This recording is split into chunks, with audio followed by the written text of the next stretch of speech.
Hi అండి, అందరికీ నమస్కారం. అందరికీ ముందుగా శ్రీ విశ్వవసునామ సంవత్సర ఉగాది శుభాకాంక్షలు.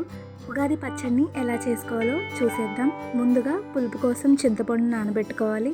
అలాగే టేస్ట్ కోసం ఉప్పు, కారం, నెక్స్ట్ వచ్చేసి తీపి కోసం బెల్లాన్ని ఇలా దంచి పెట్టుకోవాలి. అలాగే చేదు కోసం వేప పువ్వు, ఇంకా వగరు కోసం మామిడికాయ, అలాగే మనకి ఫ్రూట్స్ ఏం కావాలన్నా వేసుకోవచ్చు.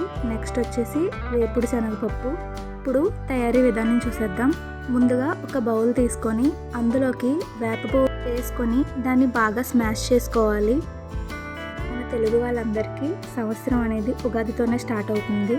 సో ఉగాది అనేది ఏంటంటే యుగానికి ఆది అని అంటారు. ఉగాది పచ్చడి అనేది 6 రుచుల్ని కలిగి ఉంటుంది. అంటే 6 రుచుల్ని ఇందులో మనం ఇంక్లూడ్ చేయాలి. నెక్స్ట్ మనం ఇందులో మామిడికాయ ముక్కల్ని కలిపేసుకోవాలి. ఈ ఉగాది పచ్చడిలో ఉండే 6 రుచులు మన జీవితంలో జరిగే అనుభవాలని సూచిస్తుంది. నెక్స్ట్ మనం ఇందులో అరటిపళ్ళని మిక్స్ చేసుకోవాలి. పీసెస్ కింద కట్ చేసుకున్నా పర్వాలేదు, ఇలా చేసుకొని స్మాష్ చేసుకున్నా పర్లేదు. మరీ ఎక్కువగా స్మాష్ చేసుకోకూడదు, చిన్న చిన్న పీసెస్ ఉండేలా స్మాష్ చేసుకుంటే తింటున్నప్పుడు బాగుంటుందన్నమాట. ఈ ఉగాది పచ్చడిని ఒక్కొక్కరు ఒక్కొక్క విధంగా చేసుకుంటారు. ఎలా చేసినా కానీ 6 రుచులు అనేవి మాత్రం కామనే. నెక్స్ట్ ఇందులో మనం ముందుగానే నానబెట్టుకున్న చింతపండు రసాన్ని కొద్దిగా వేసుకుంటూ ఉండాలి. నేనైతే ఇక్కడ చింతపండుని ఒక చిన్న నిమ్మకాయ సైజంగా తీసుకున్నాను. ఎవరి టేస్ట్ సరిపడా వాళ్ళు వేసుకోండి. ఈ ఉగాది నుంచే మనకి వసంత ఋతువు అనేది స్టార్ట్ అవుతుంది. అండ్ అలాగే ప్రతిదీ కొత్తగా స్టార్ట్ అవుతుంది.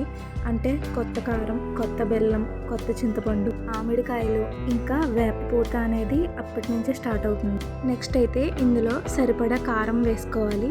అండ్ అలాగే టేస్ట్కి సరిపడా సాల్ట్ వేసుకొని నెక్స్ట్ అలాగే అందులో వేపుడు శనగపప్పు అనేది వేసుకోవాలి.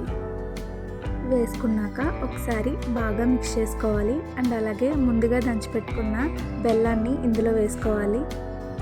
వేసుకున్న తర్వాత ఒకసారి దీన్ని బాగా కలుపుకోవాలి. ఉగాది పండుగని ఒక్కొక్క ఏరియాలో ఒక్కొక్కలా సెలబ్రేట్ చేసుకుంటారు. మీ ఏరియాలో ఎలా సెలబ్రేట్ చేసుకుంటారో కామెంట్ సెక్షన్లో పెట్టండి.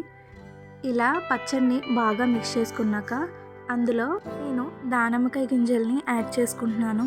మీకు కావలిస్తే ఇంకా చాలా వెరైటీస్ ఆఫ్ ఫ్రూట్స్ యాడ్ చేసుకోవచ్చు. యాపిల్ పీసెస్ కానీ ఇంకా ద్రాక్ష కానీ యాడ్ చేసుకుంటే టేస్ట్ అనేది ఇంకా బాగుంటుందన్నమాట. అంతే, ఉగాది పచ్చడి రెడీ అయిపోయినట్టే. దీన్ని ఒక బౌల్లోకి సర్వ్ చేసుకుంటే ఎంతో రుచిగా ఉండే ఉగాది పచ్చడి తయారైపోయినట్టే. ఈ ఉగాది పచ్చడిని ఒకసారి మీ ఇంట్లో ట్రై చేసి చూడండి, తప్పకుండా నచ్చుతుంది. ఓకే ఫ్రెండ్స్, ఈ వీడియో కనుక నచ్చితే please to like, share and subscribe to our channel flavours of Amalapuram. Thanks for watching.